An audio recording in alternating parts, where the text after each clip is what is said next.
Hello everyone, hope you're doing well. Today we are back on the update Red Skies dev server, and it's time to have a look at a new ground vehicle which is coming to the British tree of South African descent.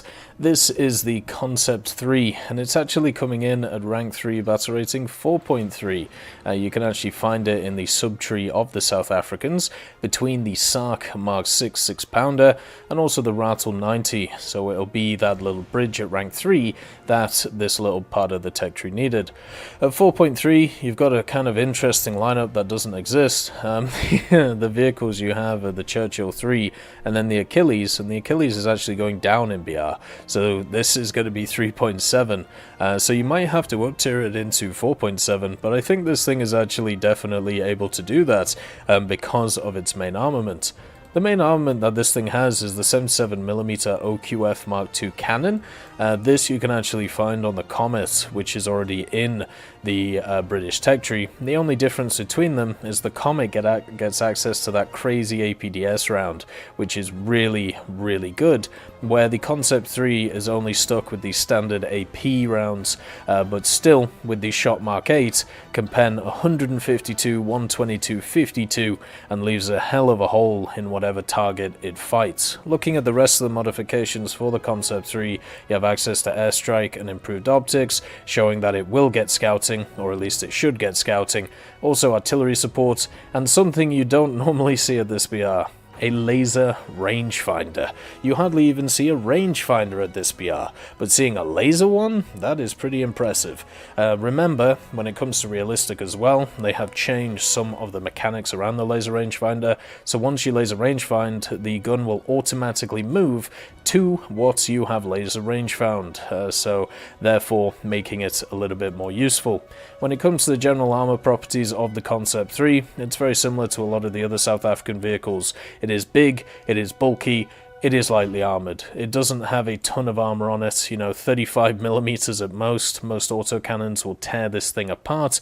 The major armor it has is this 25.4mm plate where the gun is, and even then, only 77mm of effective thickness, so nothing to write home about.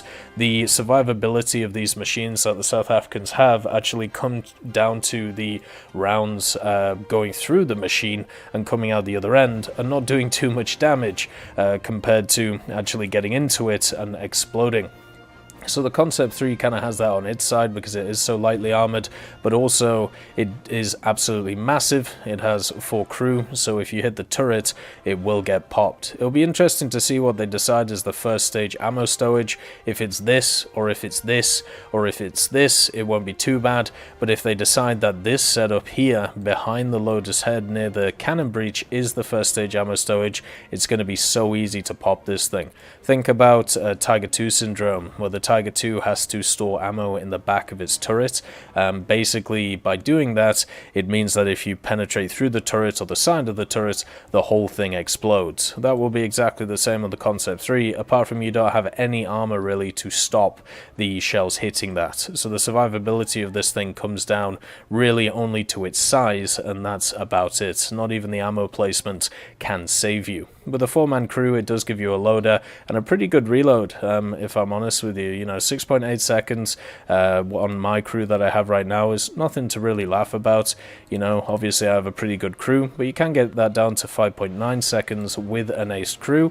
That makes this gun very, very nice to use. And also, the turret rotation isn't the best, so that'll be a little bit rough, but the gun depression is excellent on the machine.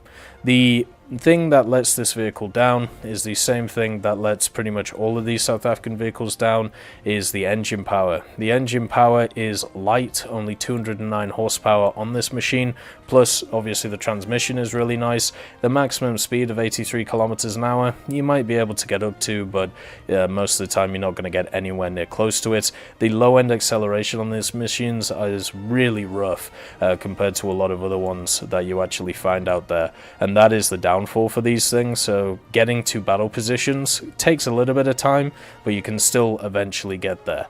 Then you have the standard camo, which isn't great, you know, it's not the best, it's not the worst, but it's would be nice if it was slightly different. You got the unicolor for the winter, you got the deforming tricolor, which is really nice, and then of course the deforming stone, which is also very beautiful as well. Both of these are some of my favorite camos in the game, and I'm glad to see them be represented once again on another South African vehicle. So with the fact that you have these high penning AP shells at 4.3, with the fact you have laser rangefinders, this machine is set up to be a very aggressive machine at getting in there and getting out. So you can see with the laser rangefinder, it doesn't seem to be working yet on this thing, but I'm sure it will eventually. Once it laser range finds, then you just have to pop it up. Normally it should do it by itself. It doesn't have a commander's view yet, maybe it will in the future. It does have access to a coaxial, so lighter targets you can deal with, which is lovely. You don't have to rely on dealing with other stuff, which is nice. And it doesn't have a stabilizer though, so the gun is a little bit bouncy, but nothing to really worry too much about. You know, like most of the vehicles at this BR have bouncy guns anyway. It's just something you're gonna have to get used to. It also has this really interesting part in the back of it.